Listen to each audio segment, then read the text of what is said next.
palabras, ¿vale? Por tanto, el objetivo es no hacerse notar por revolucionar. Revoluciona tu mundo, ¿verdad? Algo que se vea, algo que no lo puedan tapar, algo que sea evidente. ¿Con qué?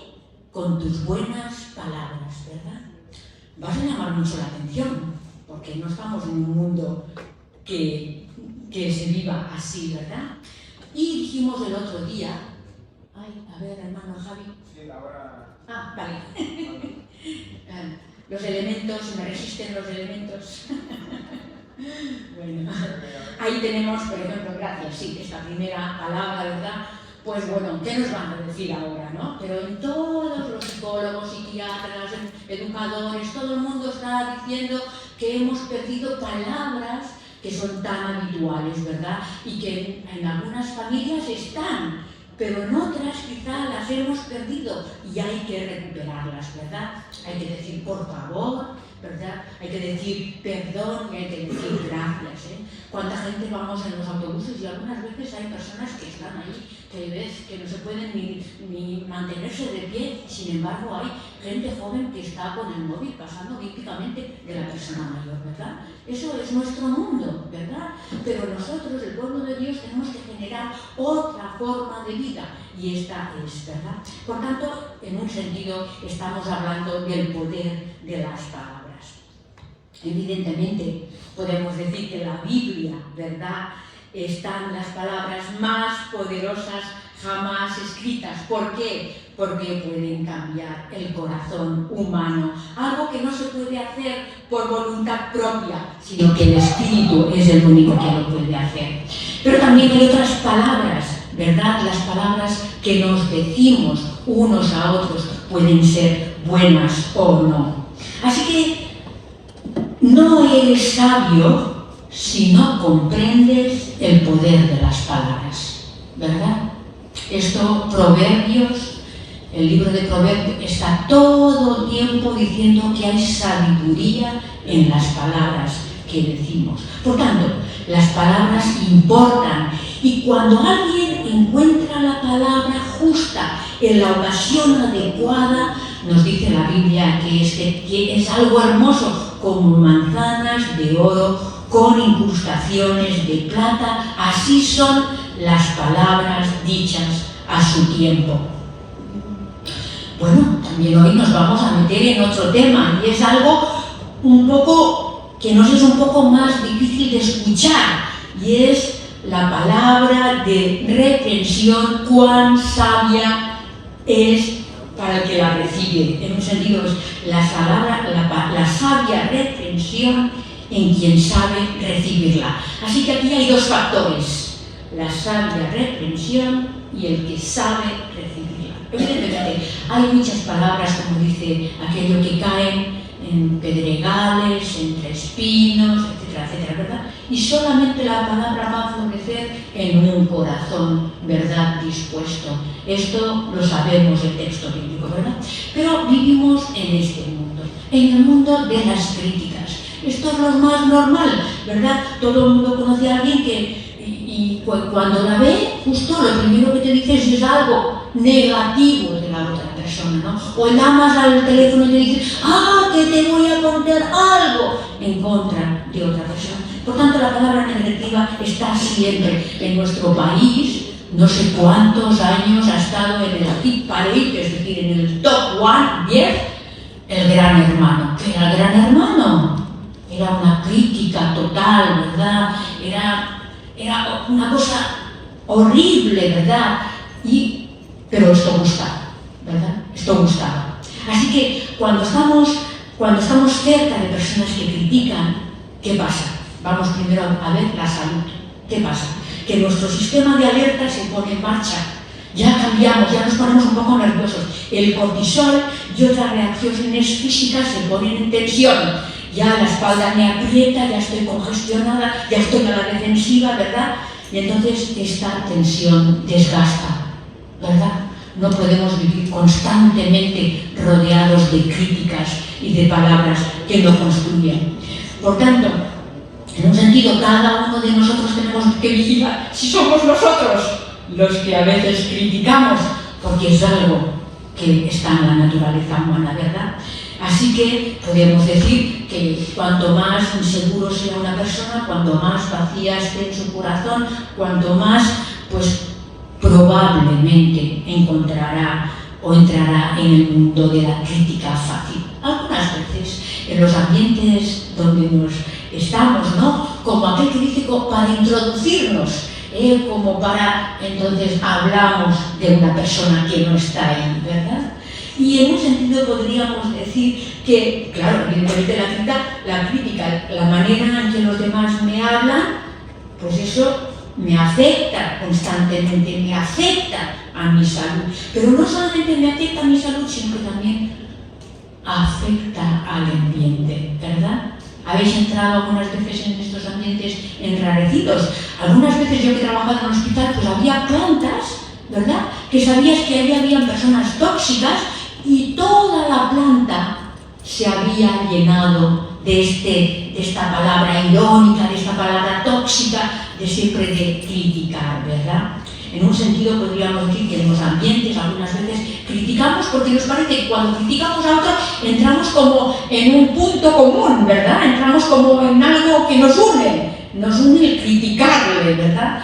Pero la cuestión es que, y a veces pues uno se ríe criticando a otro, pero la línea fina entre reírse y ser tóxico es muy fina, ¿verdad? Es decir, tenemos que ver, tenemos que, como ya dijimos el domingo pasado, que la lengua tiene un poder terrible, ¿verdad? Puede crear incendios. Recordamos la aplicación, el caballo que no está bien adiestrado, está sin freno, y la nave, ¿verdad?, el barco que va sin timón causará, y el fuego, evidentemente. Muy bien, pues podemos ir ahí. Vamos a ver en un sentido, bueno, estas son las palabras, ¿verdad? Las palabras solo hacen daño cuando me dicen una palabra, alguien que realmente me importa. A lo mejor hay muchas palabras que se dicen y todos sabemos que cuanto más públicos somos, cuanto más la gente nos conoce, siempre hay algunas personas que te dirán algo negativo, pero a lo mejor estas palabras aún las podemos manejar. Pero una palabra de alguien que aprecias, de un amigo, de tu familia, de tu esposo, ¿verdad?, o de la esposa, ¿verdad?, cómo huelen, ¿verdad? Así que no nos disparemos. Pero hoy vamos a hablar también un poquito de esto, que dice, escucha antes de hablar. ¿Cuántos de vosotros sois dados a esto? ¿No? Muy bien. Eres una persona muy sabia. Bueno, pues yo tengo que decir que yo sí. Algunas veces me adelanto, ¿verdad? Pero en un sentido, algunas veces quizá no terminamos de escuchar, pero también hay un patrón interno, y es los prejuicios. En un sentido, se nos dice que el prejuicio es eso, es hablar o es responder antes de escuchar. En un sentido, es como que yo juzgo de antemano, que esto se hace mucho, ¿no? Los de este país son, ¿verdad?, las mujeres son, los de esta raza son. ¿Nos gusta cuando nos tratan como si fuéramos un colectivo, encasillado en el esquema de otra persona? ¿Verdad que no? Esto es inhumano, eso nos deshumaniza, ¿verdad? Cada persona somos especiales, y lo bonito que cuando yo conozco a una persona me dé la oportunidad de que me pueda expresar quién soy realmente, y no que no se me dé la oportunidad y que ya se me juzgue por lo que ha dicho aquel, por lo que ha dicho la otra, por lo que ha dicho la otra. Entonces ya no puedo entrar, porque las palabras que me han rodeado, que han dicho otros, han cerrado el corazón de aquella persona. ¿Vemos esto? Sí. Vemos lo importante, ¿verdad?, los prejuicios. Hoy en esta mañana vamos a ver un poquito el prejuicio, ¿verdad? Algo tan dañino y algo por lo cual el Señor Jesús, en los ejemplos que tendremos en esta mañana, pues criticó, ¿vale? Entonces, en un sentido, podemos ir ahora a lo que va a ser la publicación en esta mañana. La crítica constructiva es para quien la escucha como un pendiente u otras joyas de oro. Así que en un sentido, saber escuchar una crítica, saber que aquella persona te lo dice porque busca tu bien, que no solamente te dice la crítica, sino cómo te la dice, ¿verdad? Hoy vamos a ver todos estos ejemplos en el Señor Jesús. Lo primero que tenemos es el texto, Proverbios 25, 12. Y el 11 también nos dice igual, Proverbios, vamos a Proverbios, tenemos la palabra. Así que en estos días estamos con las palabras en el libro de Proverbios. El domingo pasado dijimos un montón de textos, pero hoy el Proverbios 25, 11 y 12 dice... 25, vale. El consejo oportuno es precioso, como manzanas de oro en canasta de plata. ¿Lo tenemos? El 12. La crítica constructiva es para quien la escucha como un pendiente u otras joyas de oro. ¿Sí? ¿Perdón? La página. Ay, hoy tengo otra Biblia, así que página 409. Muy bien, así nos ayudamos unos a otros. Perfecto. Así que podemos decir, ahí, ¿verdad?, en la crítica, la imagen sería que los regaños bien elaborados, nos dice la Biblia, son como un collar de oro fino, como una obra de arte, ¿verdad? Y el proverbio, vamos a leer otro proverbio, 28, 23, página 410, página 410, proverbio 28, 23, nos dice, a fin de cuentas, la gente aprecia la crítica sincera mucho más que la adulación. ¿Has encontrado tienes en un sentido personas cercanas, amigos, que se acercan a veces y no te dicen aquello que te gustaría escuchar, no te adulan el oído, pero te dicen algo con todo el corazón, ¿verdad? Bueno, en fin, vamos adelante. Por tanto, vamos a ver los ejemplos de esta mañana. En los ejemplos en esta mañana tenemos el ejemplo. En esta mañana vamos a hablar de mujeres, ¿verdad? Vamos a hablar de mujeres y vamos a hablar de mujeres que en un sentido, el caso de la mujer era de Samaria, es decir, era de un pueblo, ¿verdad?, que en un sentido, para el pueblo judío, era un pueblo impuro, ¿verdad? Un pueblo en un sentido despreciado, ¿vale? Por tanto, vamos a ver cómo, y vamos a ir primeramente un poquito a ver la cosmovisión de la historia. Cuando hablo de cosmovisión, quiero decir que, por ejemplo, yo tengo una mentalidad o una cosmovisión, diríamos, europea, porque he vivido aquí en Cataluña, en España, ¿vale? Pero el que tiene una cosmovisión de América, sea América del Sur, por ejemplo, tiene otra forma, ¿verdad?, de entender el mundo y de hablar. ¿Entendemos lo que quiere decir cosmovisión?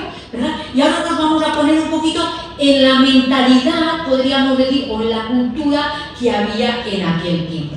Bueno, por tanto, los discípulos, bueno, ahí en el texto vamos a ver la cosmovisión. Dice, el precepto de los rabinos decía que nadie le hable a una mujer en la calle, ni que fuera su propia esposa. Por tanto, en la calle no se podían saludar. Mejor es quemar las palabras de la ley que confiárselas a una mujer. ¿Qué os parece? Bonito, ¿eh? La oración. Señor, te doy gracias de que no soy ni gentil ni mujer. ¿Os parece bonito? ¿Verdad que no? Así, y se decía que cada vez que uno se enrollaba con una mujer, atraía un mal sobre sí, que era un mal que caía en la ajena, en el infierno, ¿verdad? Esta era su cosmovisión, ¿verdad? Por eso, en un sentido, tenemos que leer la Biblia, tenemos que buscar que sí que hay el personaje de la mujer, ¿verdad? Y el Señor Jesús siempre nos pone en muchos textos, las protagonistas son mujeres. Por tanto, pues vamos a decir que Jesús ve a la mujer de una forma diferente a lo que la ve la cultura, ¿vale? Muy bien. Vamos a ver el diálogo con la samaritana. Lo primero que vemos es este encuentro, ¿vale? ¿Alguna cosa? Lo primero que vemos es este encuentro con el Señor Jesús. Espontáneamente el Señor Jesús le pide que le dé, dame de beber, ¿verdad? ¿Quién se acerca? ¿Ella o él? Él. ¿Cómo se acerca? En un sentido, para la mentalidad, ¿cómo se atreve a hablar con alguien de una raza despreciable? ¿Cómo Jesús se rebaja a pedir agua a una mujer desconocida? Esto es la mentalidad. De hecho, los discípulos cuando lo vieron se escandalizaron, se les pusieron los ojos. Menos mal que como que habían andado ya bastante con Jesús, entonces ya estaban como que acostumbrados a estas cosas que de primera se les tiraba para atrás, ¿verdad? Porque tenían una cultura de su tiempo. Por tanto, veamos que el Señor Jesús, es decir, hay una forma de acercarse a las personas, ¿eh? Hay un lenguaje que todos entendemos, ¿verdad? Que es el cansancio físico, el que tengo sed, ¿verdad? El que tengo sed de felicidad, el que me siento solo, ¿verdad? El que tengo miedo. Todos estos sentimientos, las necesidades básicas, nos unen y nos invitan a ayudarnos, pasando por alto las diferencias. Así que el Señor Jesús, en un sentido, es estratégico, ¿verdad? Es Él el que va a ella. La mujer se sorprende. ¿Por qué se sorprende? Porque Jesús no le está hablando con la superioridad ni con la arrogancia típica que lo hacían los hombres, ¿verdad? Entre Jesús y la mujer enseguida se crea un vínculo y una atmósfera humana, ¿verdad? Algo que no hay barreras, sino que hay una relación sincera. Jesús enseguida le expresa su deseo íntimo, le dice, si conocieras el don de Dios, si supieras que Dios te puede regalar este amor que tú estás buscando en muchos sitios. Pero la mujer primero no entiende. ¿Por qué? Porque ella no entiende que haya alguien que lo pueda ofrecer algo gratis. Ella todo lo tiene que hacer con esfuerzo, hasta ir a sacar el agua del pozo lo tiene que hacer con esfuerzo. Ella tiene que ir a una hora donde no va la gente, porque a pleno sol. ¿Por qué? Porque era una mujer criticada, una mujer marginada, y ella se evitaba el dolor. Sin embargo, es el Señor Jesús el que va a ella, ¿verdad? Jesús entonces le habla del agua que calma la sed, ¿verdad? Por tanto, lo primero que podemos ver ahí en la escena, tenemos el relato en... a ver, ¿dónde tengo el relato?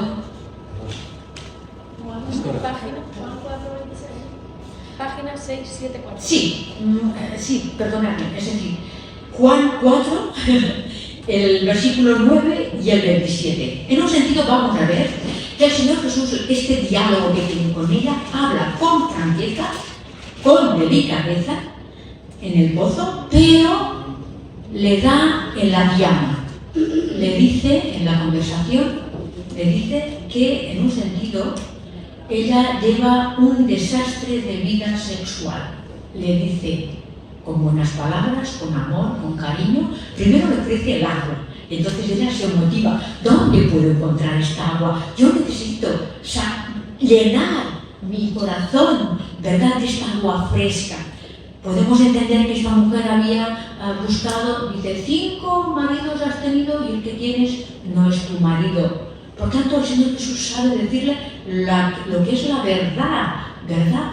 Pero en un sentido, la mujer no la recibe como una agresión, porque las palabras de Jesús son amorosas.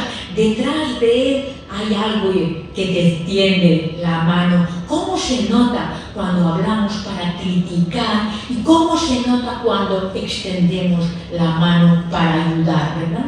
Pero sin embargo, a Jesús, que en un sentido vamos a decir que es el médico divino, ¿verdad? Vamos a ver que en un sentido Jesús la obliga a lo que primero la Biblia habla, de que nos lleva al Señor Jesús a vernos ¿a quién?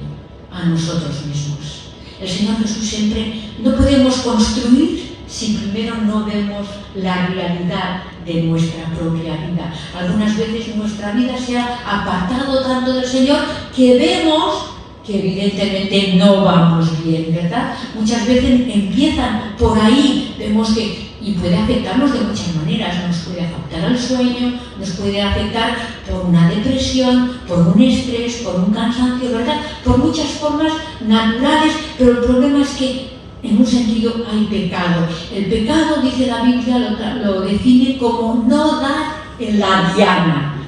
Es el que no da en el blanco. Cuando tu vida no das en el blanco, ¿verdad? Constantemente te llevará a un montón de decisiones que van a ser incorrectas y va a traer dolor en tu corazón. Por tanto, en un sentido Jesús la empuja a hacer lo que en un sentido todos evitamos hacer, y es mirarnos a nosotros mismos, ¿verdad? Recordamos a la nieva, esta, aquel, siempre vamos señalando a otro para que la culpa, ¿verdad? La culpa la tuvo ella, la culpa la tuvo él, pero el Señor Jesús nos dice que hay que mirar a uno mismo, ¿verdad? Por tanto, Jesús lo primero que hace es que la invita a mirarse a ella misma. Entonces, en un sentido, la samaritana alucina con esta habilidad que tiene el Señor Jesús, ¿verdad? De cómo sabía el Señor Jesús su vida, su profundo conocimiento del corazón humano. En el Salmo 139, 1 al 4, que hemos leído al principio, dice: has entendido desde lejos mis pensamientos. Había una niña que estaba, por ejemplo, ahora están en la clase, ¿verdad? Pero una niña que estaba en una reunión y se estaba predicando la palabra, y la niña le dice a su madre: mamá, ¿cómo es posible que la pastora sepa lo que pasa en mi casa? ¿Verdad? La palabra habla a nosotros, es decir, nos habla a nosotros, ¿verdad? Algunas veces pensamos que es alguien que me ha chivado la vida de otra persona, pero no conocemos los datos, ¿verdad? Es la palabra que se revela a nosotros para que pueda haber un cambio, para que pueda traer sanidad, ¿verdad? Por tanto, Jesús es experto en ver el corazón humano, pero no solamente ve lo malo, ¿verdad? Sino también es el héroe que es decir, es también el héroe que Jesús ha diseñado en cada persona que confía en Él, ¿verdad? Así que si confiamos en Jesús, ¿verdad?, tenemos posibilidad de recuperación. En un sentido es como aquel que va al médico, vamos al cirujano. ¿Y qué es lo que te dice el cirujano? El cirujano no te dice buenas palabras. Cuando vamos al cirujano no buscamos amabilidad, buscamos que sea un buen profesional, ¿cierto? Buscamos que ataje el problema que tenemos, ¿verdad? Por tanto, el cirujano visualizará dónde tenemos el tumor o la enfermedad y será capaz de ver que si saca aquel tumor, aquella enfermedad, el enfermo quedará sano y limpio y recuperado, ¿verdad? Estos son los ojos de Jesús, como nos miran. El Señor Jesús no nos mira para hundirnos, ¿verdad? Recordamos aquel texto que dice que el Señor Jesús no rompe la caña cascada, ni tampoco es el Señor Jesús aquel que, ¡pam!, aquella velita que sale un hilillo de nada y ahí viene el Señor Jesús y ¡pam!, la voy a hacer. No. Esto lo hacemos nosotros. El Señor Jesús no hace eso con nosotros. ¿Por qué? Porque Él quiere restaurar nuestra vida, ¿verdad? Por tanto, todo eso, ¿verdad? Todo eso es lo que cambia el corazón de la samaritana. Algunos dicen en la cosmovisión que hemos visto, judía, ¿cómo el Señor Jesús iba a hablar con una mujer? Sin embargo, en el diálogo de la mujer, vemos que el Señor Jesús habla con ella. ¿Y de qué habla? ¿Sabemos de qué habla? Ahora no me viene la primera palabra. Me he quedado en blanco. Muy bien. Habla, primero de todo, gracias, pastor. Habla de la necesidad del vacío interno, ¿verdad? Empieza con esto. Pero después habla de dónde va a adorar. Y después, ¿dónde vamos a adorar? Y después habla de quién es este Mesías que estamos esperando. Y el Señor Jesús a una mujer le dice, yo soy. Y después también le habla del marido. Muchos maridos tienes, pero que tienes no es tu marido. Entendemos que el Señor Jesús no tiene una conversación superficial con las mujeres. ¿Sí o no? Sí. Muy bien. El Señor Jesús habla con nosotras de todo. Muy bien. Vamos al siguiente punto. Vamos a otro personaje en esta mañana. El otro personaje que tenemos es la mujer adúltera. Y ahí vamos a ver, en un sentido que el Señor Jesús, la pregunta sería ¿qué encontraban las mujeres en Jesús? ¿No? ¿Por qué se sentían tan atraídas por el Señor Jesús? ¿Vale? Y entonces vemos que evidentemente porque Jesús las miraba con unos ojos diferentes, ¿verdad? Porque las trataba con ternura, ¿verdad? Y porque las defendía su dignidad, la dignidad humana, y porque las acogía como discípulas, ¿verdad? Vemos todo esto está en la palabra. Así que si no tienes este pensamiento, tienes que cambiar tu cosmovisión para poderla tener en el texto bíblico, ¿verdad? ¿Qué pasa? Ahí vemos a una mujer, ¿verdad?, donde todo el mundo la señala. Conocemos la historia de la mujer adúltera, ¿verdad? Una mujer sorprendida en acto de adulterio, con intención que todos los que la rodeaban, ¿qué intención tenían? Lapidarla, ¿verdad? Que muera. ¿Por qué tenían esta intención? Porque había una ley que decía que si la mujer era encontrada en acto de adulterio, había que apedrearla, lapidarla, muy bien, ¿verdad? Por tanto, en un sentido, ¿qué pasa? Ahí nadie habla del varón, del hombre. En un sentido, es lo que ocurría siempre, y más en algunas culturas machistas, en una sociedad machista, se condena a la mujer porque la mujer ha deshonrado la familia y sin embargo se disculpa al hombre, ¿verdad?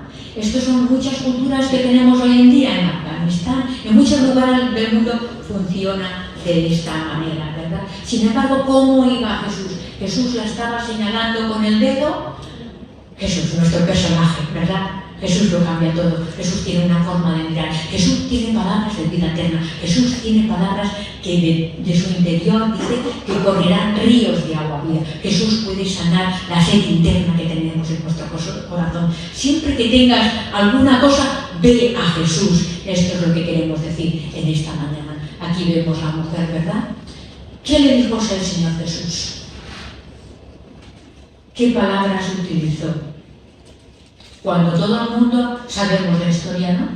Todos aquellos hombres empezaron a tirar para atrás cuando dijo, el que esté libre de pecado, que tire la primera piedra, ¿verdad? Y aquello, ¿nos imaginamos la cena? Que estaban a punto de lapidarla. ¿Nos imaginamos el bullicio que había allí? Porque todos los que estaban allí querían en sentido disfrutar de ver cómo se cargaban a una mujer. Sin embargo, Jesús, con esta serenidad, con ese aplomo, ¿verdad?, característico, con este control de la situación, sabe tranquilizar todas las aguas, ¿verdad? Y vemos como esta pregunta hace que todos se van marchando y al final queda solo. ¿Y qué le dice? Vete y no peques más. Pero antes le dice, ni yo te condeno, porque ¿quién podría condenar? En un sentido solamente puede condenar Dios, ¿verdad? Porque nosotros todos los humanos somos imperfectos. Dios es el único que puede condenar. Por tanto, lo primero que tendríamos que hacer, ¿verdad? Cuando la Biblia dice en muchos lugares, si tú has encontrado a una persona, a un hermano, con algo que no está bien, tírale toda la artillería písalo bien para que no se levante en la vida. ¿Eso dice? No. Dice, antes de hablarle, cuestiónate tu actitud. Ponte primero en el lugar de él y entonces háblale, ¿verdad? Por tanto, en un sentido, lo primero que nos tendría que venir es, ¿qué puedo hacer para ayudarte? ¿Verdad? Sería la primera cosa que tendríamos que hacer. Es decir, segunda, tendríamos que aplicar, como os he dicho, tendríamos que aplicar la misma misericordia que hemos recibido. En un sentido, si el Señor Jesús te ha curado tienes enfermedades, ¿qué tendrías que hacer tú? Curar al otro. Recordamos el texto de aquel que le perdona una gran cantidad, pero luego sale y encuentra uno que le ha debido una cantidad muy pequeña, lo coge por la solapa, lo mete en la cárcel y dice, no te lo perdonaré, lo vas a pagar. ¿Cómo puede haber el amor de Dios en ese corazón? ¿Verdad? Nos dice la palabra. Por tanto, pero algunos podrían pensar, bueno, es que el Señor Jesús solamente le dice, ve y no peques más. Bueno, el Señor Jesús, podrían pensar algunos, perdona con mucha ligereza. Pero eso no es lo que dice el Señor Jesús. El Señor Jesús en ningún momento le dice, tú no te preocupes, todo está bien, sigue igual. Esto no se lo dice. Le dijo, yo no te voy a condenar ahora, vete y no peques más. En un sentido, el Señor Jesús aplaza la sentencia. No voy a dictar sentencia ahora, no va a ser una sentencia definitiva porque te he encontrado en este momento en acto de adulterio, sino que en un sentido Él le tiende la mano porque le da la posibilidad de que cambie, de que mejore, ¿verdad? Vete y no lo hagas más, porque si tú crees en mí, yo vendré a tu vida y vendrá el Espíritu Santo y Él te va a dar fuerzas para vivir una vida diferente. Yo voy a estar contigo. El Espíritu Santo te va a cambiar y te va a ayudar y te va a capacitar. Muy bien, entonces, vamos a ver qué derivamos de esta escena. ¿Cuál es la actitud de Jesús hacia el pecado? Lo primero es que el Señor Jesús, ahí tenemos las imágenes, ¿verdad? No son imágenes prepotentes, son imágenes de cercanía. Un corazón siempre que está... Uy, aquí se nos ha colado. Aquí se nos ha colado una, vamos a pasarla, y aquí se nos ha colado otra. No, ahí termina. Ahí termina. Bueno, muy bien, pues no pasa nada. Se habrá colado alguna imagen que falta, pero está correcto. La imagen del corazón es la imagen que tiene que quedar en nuestro... Pero dejadme que les diga, el Señor Jesús nos da una segunda oportunidad. A veces nos da una segunda, o a veces nos da una tercera. Nos da una tras otra, ¿verdad? ¿Lo entendemos? Nosotros somos personas que damos una sola oportunidad. Lo tengo anotado, aquí me hiciste esto, aquí me hiciste lo otro, aquí me lo tengo que hacer. La lista negra. Algunas veces parecemos eso. Somos de los que apuntamos la lista negra. La lista negra para que cuando vuelvas a pedirme perdón, salte todo el poder de la ley y te diga que ya está bien. Pero recordamos que el Señor Jesús le dijo a Pedro, ¿cuántas veces tengo que perdonar? Un número infinito de veces, ¿verdad? Por tanto, el Señor Jesús nos da una segunda oportunidad. Sobre todo el Señor Jesús la da a una mujer, ¿verdad? Que en un sentido, mira cómo va, bueno, en un sentido diríamos que está estropeada por la vida. Sus decisiones no le han llevado a buen término, ¿verdad? Pero le da cómo molaría, ¿verdad? Cómo molaría que hubiera un lugar encantado que se llamara la tierra de empezar otra vez, donde en la entrada pudiéramos dejar aquel abrigo sucio, ¿verdad? Pesado, lo podríamos dejar y nunca más volverlo a coger, porque tenemos otro traje, otra naturaleza, otro corazón, el amor de Dios en nosotros. Por tanto, en Jesús tenemos el Evangelio de la segunda oportunidad. Jesús está interesado en la persona y no solamente en lo que es en el momento, sino que Él tiene visión y perspectiva para ver lo que ella o él puede ser en las manos del Señor Jesús. ¿Estamos viendo a la gente con perspectiva ¿O solamente tenemos lo que tenemos por delante? Porque si solamente vemos a la gente con lo que tenemos por delante, no tienes fe. Siento decirte que para ver lo que tienes delante, tengo delante un libro. Esto no es tener fe. Pero tener la visión, cuando un hijo o una hija pasa por momentos difíciles, tener la visión de que aquello va a cambiar, porque vamos a estar orando por ella, porque voy a estar hablando de palabras adecuadas, porque la voy a arropar, no la voy a echar de casa, ¿verdad? Todas estas cosas es lo que van a hacer que esta persona vuelva al Señor Jesús, ¿verdad? Muy bien. ¿Cómo se hace todo eso? Con compasión. Es la palabra que tenemos, con un corazón compasivo, ¿verdad? Allí había personas que no tenían ninguna compasión. Es verdad que aquello era como una encerrona, ¿verdad? En un sentido, aquella mujer estaba utilizada porque por quien iban no era por tanto por la mujer, que con ello iban a disfrutar, pero iban a por Jesús. Querían pillarle a Jesús, a ver qué hacía Jesús con una mujer pecadora, ¿verdad? La ley. ¿Qué hacía Jesús? Si la perdona, no está cumpliendo la ley, ¿verdad? Por tanto, querían atraparle al Señor Jesús. Sin embargo, el Señor Jesús no entra en el juego y Él actúa con compasión, ¿verdad? Perdonar los pecados con compasión. ¿Qué más? Había una mano extendida, había un desafío, ¿verdad?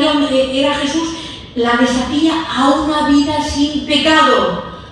No le dijo, todo está bien, no pasa nada, da igual las cosas. No le dice eso, le dice, tú puedes saltar de donde estás a donde yo te voy a llevar.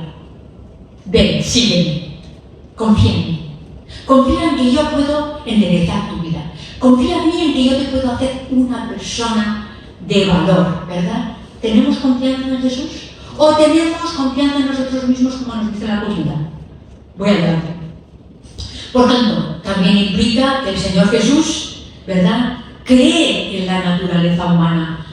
Una mujer que había arruinado toda su reputación y sin embargo el Señor Jesús, cuando ve, porque ahí está la clave, cuando ve que hay un arrepentimiento sincero, en vez de darle fuerte, en vez de decirle palabras miserable, perdida, todas estas palabras que a veces escuchamos en nuestra sociedad, el Señor Jesús, al contrario, la alivia y le dice, mujer, vete, yo no te condeno, vete en paz, pero no peques más, ¿verdad? Y por último, pues implica también una advertencia, ¿verdad? Allí el Señor Jesús le tiende una mano, ahí tiene la elección. El Señor Jesús siempre, como nos dice el texto, nos pone delante de nosotros la vida o la muerte, ¿verdad? El bien o lo mal, para que lo escojamos según lo que tú escojas. Esto es lo que vas a tener. Por tanto, Jesús le da la posibilidad de escoger a partir de aquel día. A partir de entonces mismo, si coge la mano de Jesús, si se arrepiente con fe y le sigue a Jesús, le da la oportunidad de salir de aquel camino peligroso y de ser una persona nueva. ¿Sí?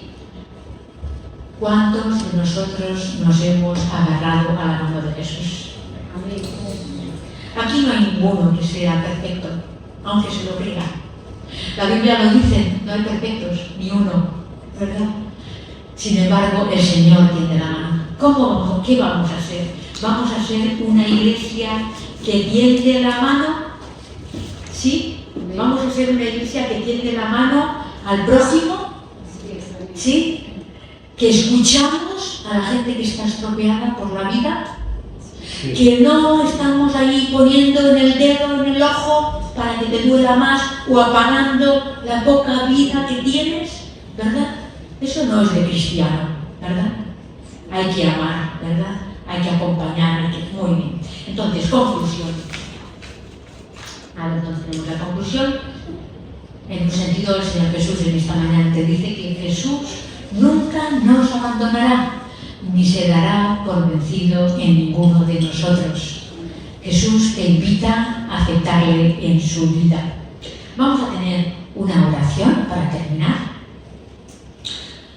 Señor, veo a personas a mi alrededor que tienen gran necesidad y que puedo satisfacerles con mis palabras de aliento. Sin embargo, Señor, a veces estoy tan ocupada, a veces también, Señor, pues soy indiferente. Algunas veces, Señor, también miro solamente para mí de forma egoísta, como para ver y darme cuenta de que tú me presentas día a día muchas oportunidades para dar agua fresca al sediento, para tener una palabra amable con aquel que tiene una vida destrozada. Señor, danos una visión más clara y unge nuestros labios para que hablemos de Jesús a todo el mundo. Amén. Espero que podamos aplicar, espero que podamos tener un corazón como el corazón de Jesús, que siempre perdona.